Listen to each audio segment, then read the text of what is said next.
Hello. Yes, hope everyone can hear me. So this is the first time for me doing a virtual conference, so bear with me. My name is Vincent. I work as a system engineer at Hyphen Group, system engineer or platform engineer or DevOps engineer or SRE. It's kind of all confusing and similar roles, but currently it's system engineer. So Hyphen Group manages several comparison websites across Asia Pacific region.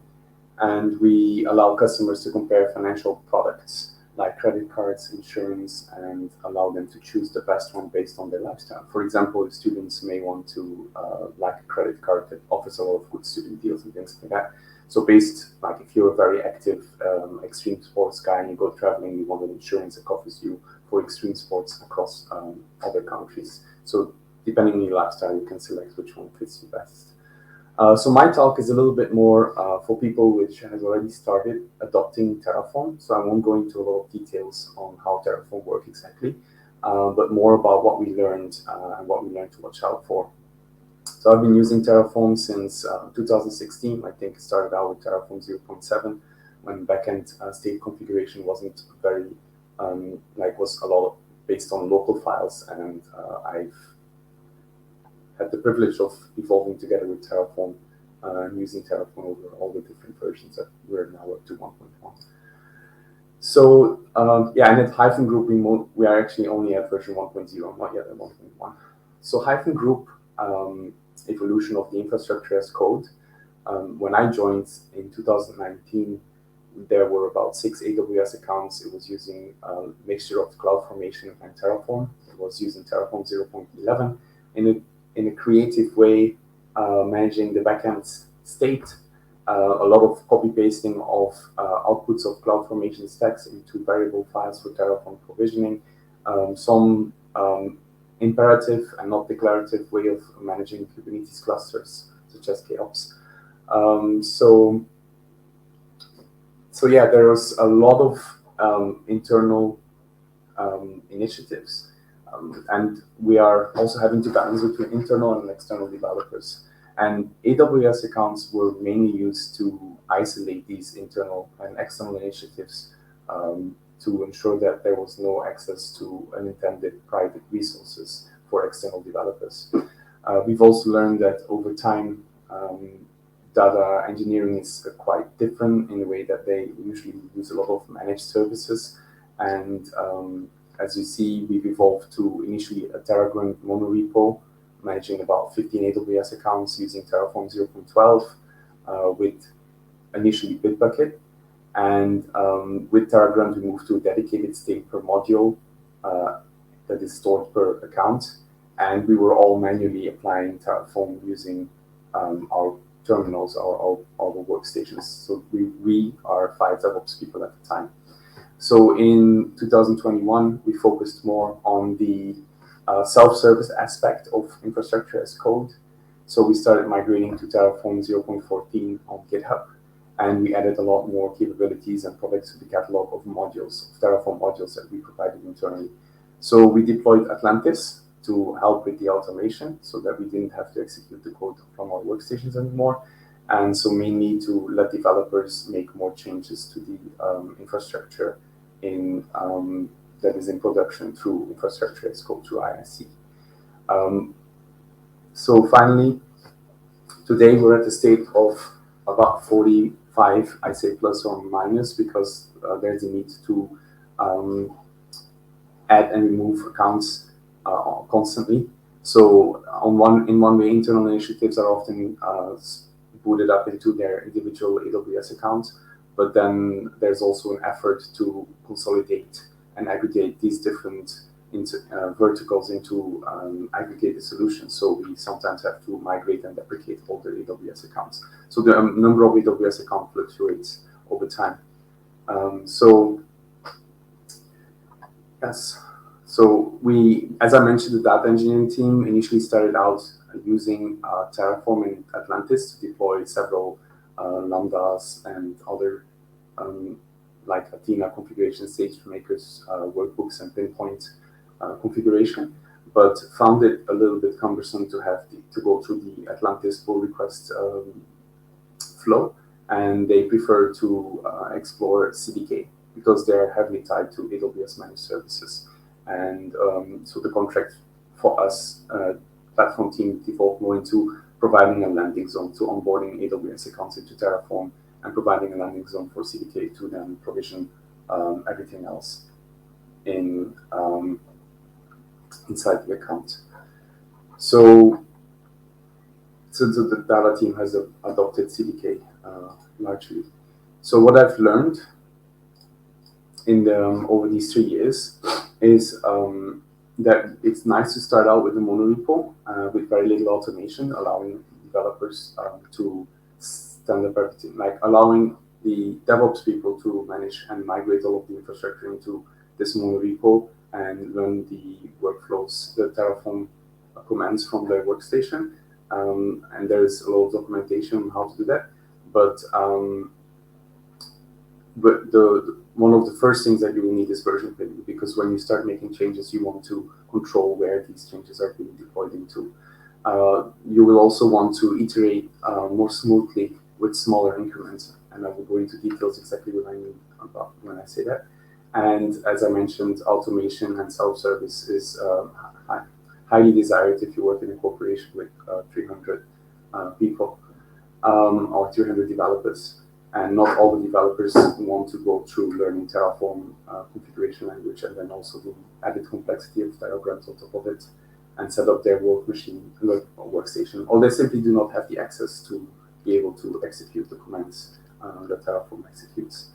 So finally, also something that we learned is that it's important to follow the meaning of the semantic versioning very strictly. So as I said, let's dig into these details. So I started with a monorepo based on the book Terraform Up and Running from Evgeny Brickman, who is the founder of Gruntworks, the company maintaining Terragrunt.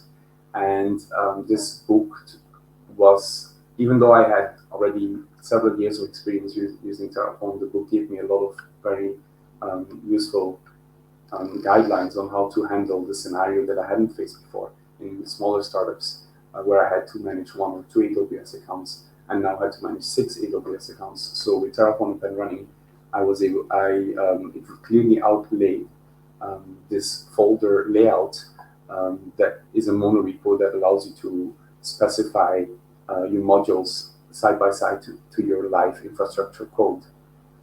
So in this case, you really have your Terraform configuration living inside your module, and then just orchestrate and inject the necessary inputs for these modules using Terragrunt. So Terragrunt really helps you keep your configuration code dry and helps you also keep your variable definitions dry and explicitly define dependencies between your modules so that you can plan or run Terraform commands across your whole infrastructure from the root down. So Terragrunt, through dependency code blocks, is able to identify which layers of your infrastructure depend on each other. So it's easy to get started, but it did give us a problem with, as I mentioned, the version pinning. So you can use Git revision version pinning, but I have a bad experience using this because usually it means that if you use different versions of the same module, Terraform will just clone the whole Git repository multiple times to just point it to a specific revision for each usage of the module. So to me, using Git revisions within the same module didn't even consider it. Also, maybe you may notice why are we using all these internal in-house defined modules? Well, there is a very big catalog of community-supported Terraform modules. In my use case, I found we have very specific definitions of how we want to use a certain piece of or certain number of resources within AWS. And the Terraform or the community-supported modules are very generic and have a lot of features and toggles to enable certain use cases, which were not suitable for our needs, not suitable for our use case. So we ended up writing a lot of modules to support specifically what you need. If you keep simple use cases for your modules, you often you can get away with not that much unit testing on your module itself, because the module doesn't have much parameters. You really just want to input a certain amount of variables to provision infrastructure across multiple accounts in a controlled manner, and you can get away with very simplified modules doing that at the start, at least. So that's why we were doing in-house modules. Okay. So it allows us to start very quickly with Terragrunt, but once you have this limitation on the versioning, you need to start splitting your modules off your live configuration. And our initial approach was to take a cleanup as you go approach. So basically, whenever you touch something that's in the old infrastructure or in the old repository, you will just move it over, update it. So to handle the technical debt, to keep it to a minimum. However, that seriously backfired.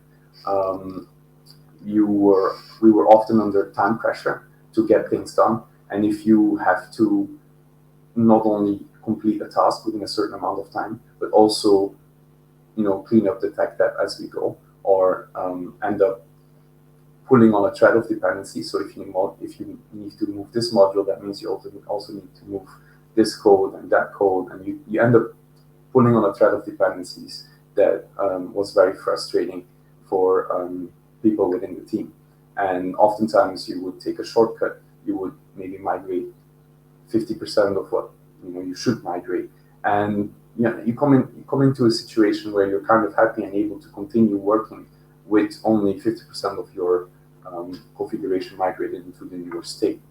So what we need to do is, and because you often are forced to implement new features, as you migrate things, you actually add new features to it. And if you don't migrate everything at the same time, you end up with more changes to migrate the next time you do things. So what is the core takeaway there, or the lesson that we learned is, when you split off the modules, you should really focus on lift and shift to try and make as small an increment as possible.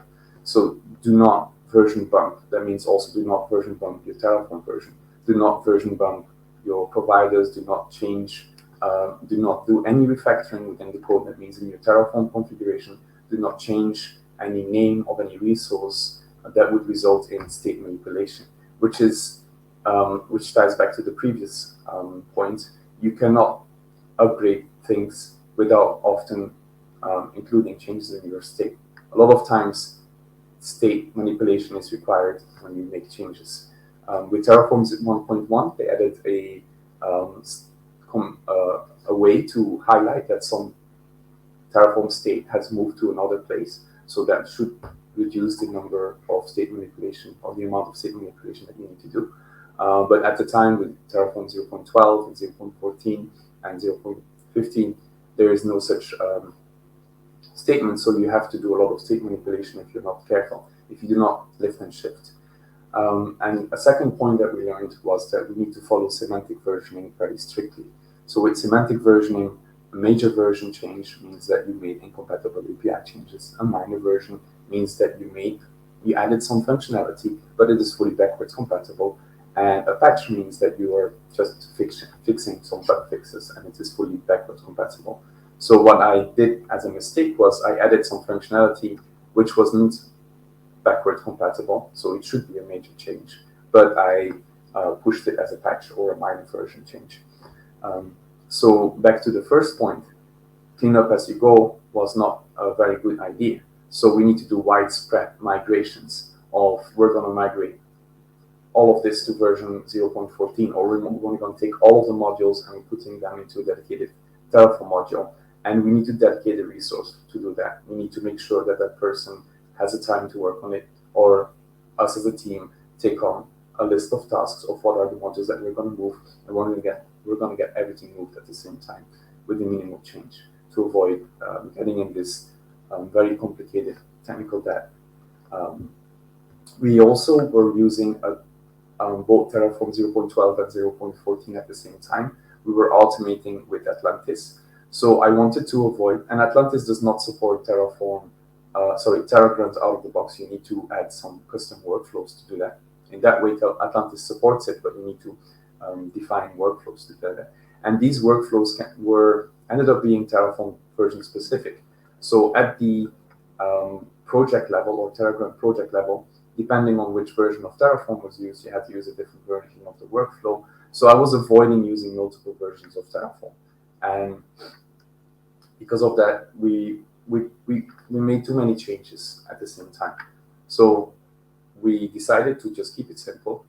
The first step is to just take the modules out of the Terraform 0.12 repository into a dedicated modules repository and keep them at Terraform 0.12. And then the next step is to go ahead and make a version available of the module with Terraform 0.14, and then move the live configuration related to that module into the new Terraform 0.14 code base. Of course, you could also support multiple versions within the code base, but as I said, because of the way that we were using our automation with Atlantis, that was not possible. So we avoided multiple versions. So the final part that I want, the final lesson, right, apart from, so I said version pinning, making small increments, add automation and semantic versioning. So the automation part is the next step, which is, of course, crucial for company-wide adoption. Having certain devs set up all of their local machine to run the commands is unrealistic because they simply should not have the access to some parts of the AWS infrastructure due to, as I mentioned, the sensitive nature of what we deal with, because we deal with personal loans and credit card and insurance. So we have a lot of, with the verticals that we're running, we had a lot more compliance requirements. So we could not give people all access to certain areas. So we need automation for people to be able to do their job.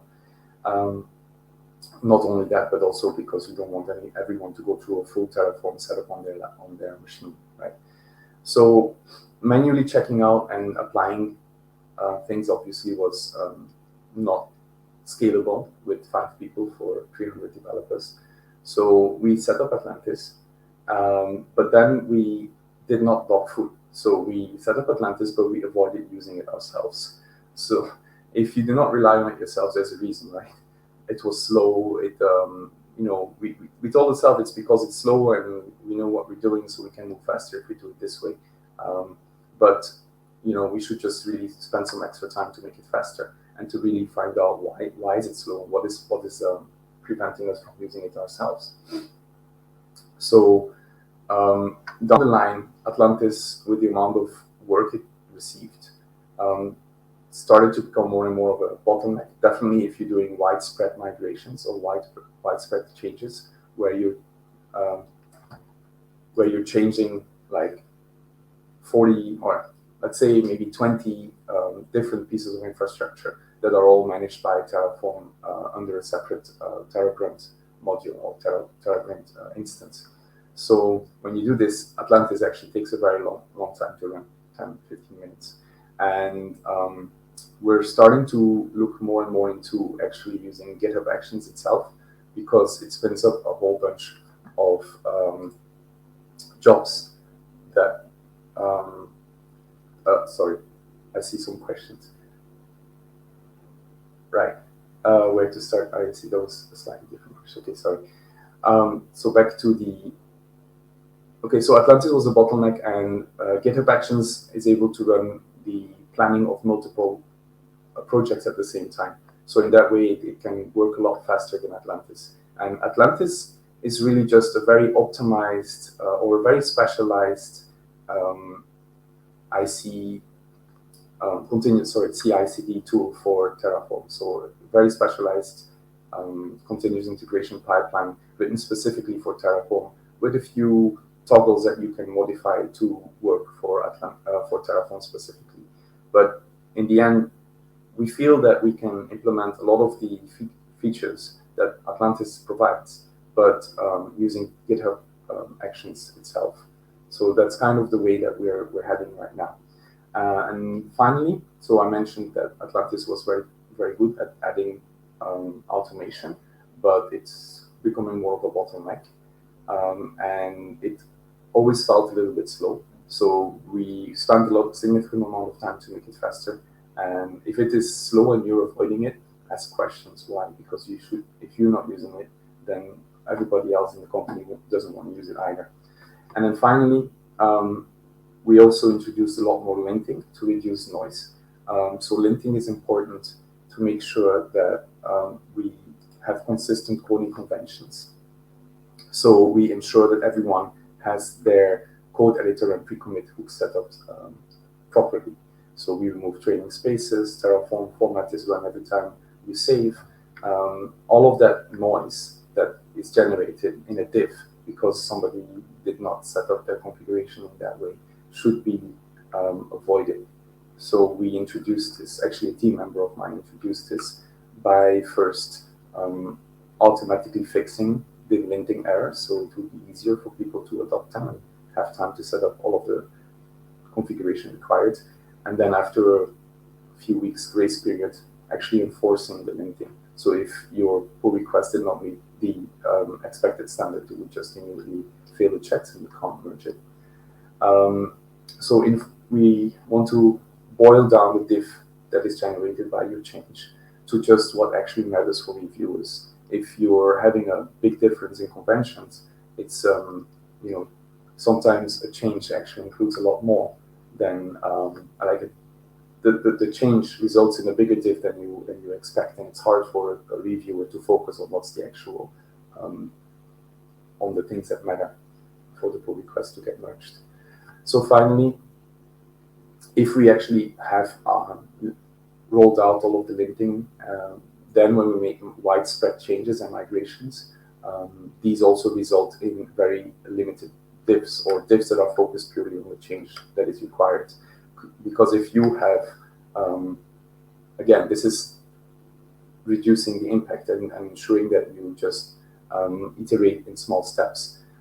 If you do a widespread migration, then if that migration includes too many changes, it results in too big of a diff, and it's hard to understand what is and to catch what is the problem, which is related to the semantic versioning, where because of the way that I patched a module which actually include a change that made a very big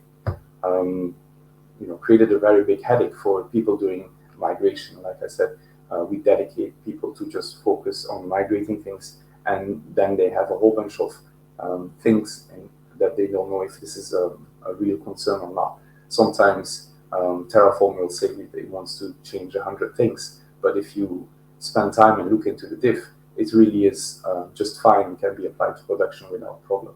But if you have a lot of changes in your modules and you think it's fine to bump a few patch versions, because obviously that's what patching is for, right? Minimum impact. But then you get a huge diff, you get a huge headache.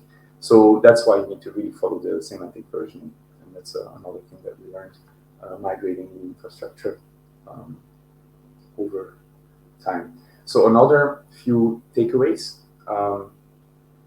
First off, I feel that naming and tagging strategies actually change over time.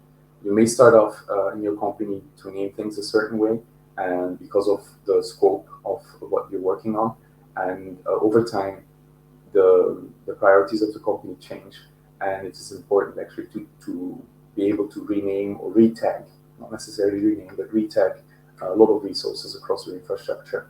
So in my approach, I would always heavily coupled the resource identity to the naming and namespace and the stage that the resource belongs to. And if you have dedicated AWS accounts per product and per brand and per stage, it doesn't really make sense to have every single resource within that account starts with the same namespace and the same stage. Like this is non-prod, this is that, this is staging. It's all non-prod in this account. So why do you always have to have that in the resource ID? So if you have multi-tenant environments, you may still want to have more information about the namespace that certain resources belong to within an AWS account. But that again can be done through resource tagging. If you start integrating those things into your identity of the resource, then if you need to make changes across the board, the identity of the resource will not match the tags anyway. So you might as well completely decouple this from the get-go. And I feel that's something that we will start doing more in the future. Today we are tagging. We have 3 key tags that define the identity of a resource, but having these 3 key tags tied to the namespace and the stage are starting to be problematic. Then the next thing is limit your module outputs. So at the start, I thought that Terraform 0.12 is amazing because you don't need to define an output for every single attribute of your resource anymore. You can actually pretty much export the whole resource and all of its attributes, and then just use whatever attributes you want across all the modules. That's a big mistake because it ends up polluting the output inside the logs when you do a Terraform plan or apply, and the diff it generates on the output is just huge.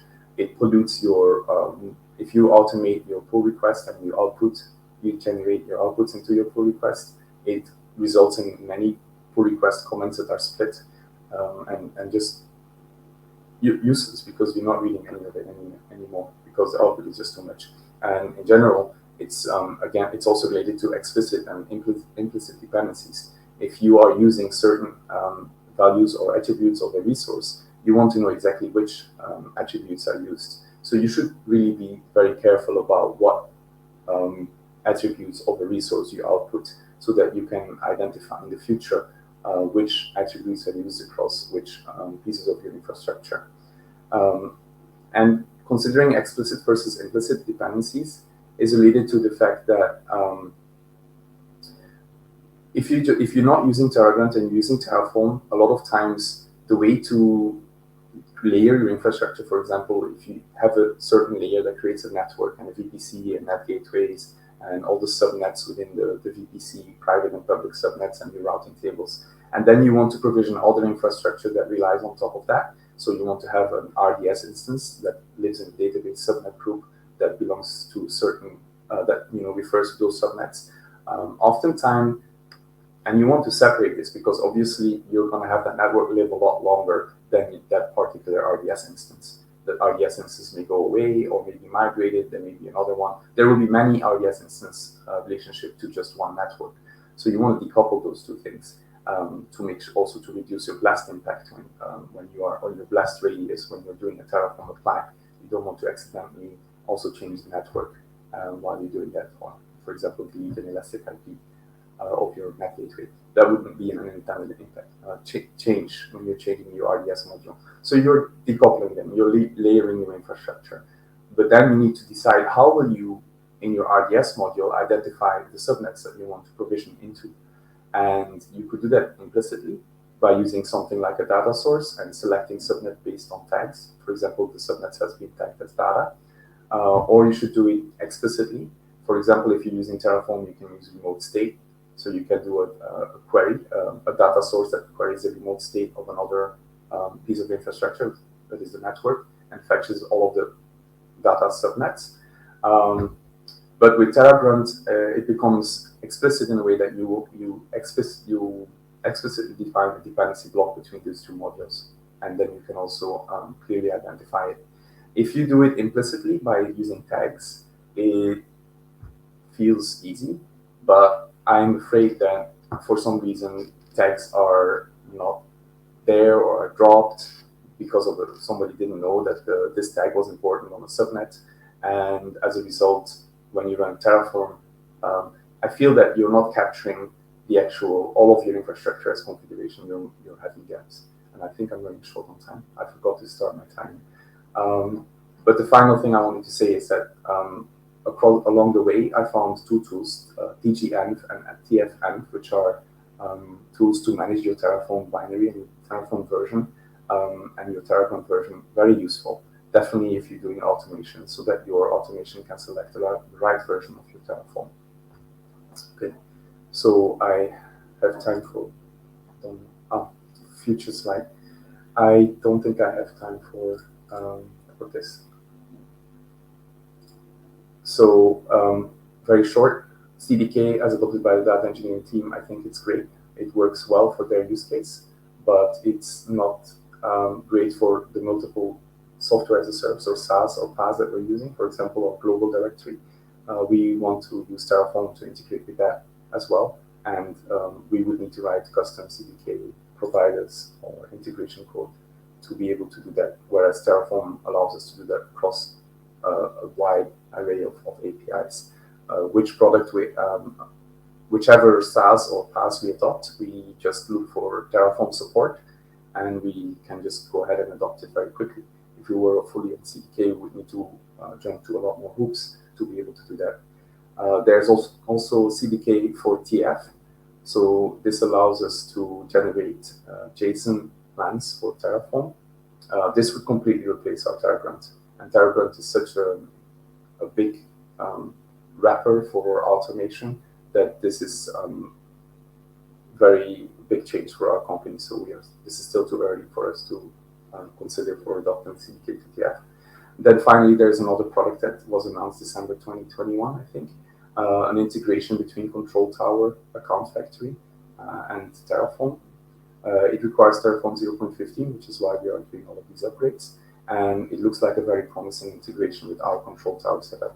So Control Tower allows you to manage all of your AWS control accounts in your organization. And we are using it. We started using it in 2022 mostly. And we would like to integrate a lot more of Control Tower within Terraform. So this is very promising and probably definitely on our roadmap.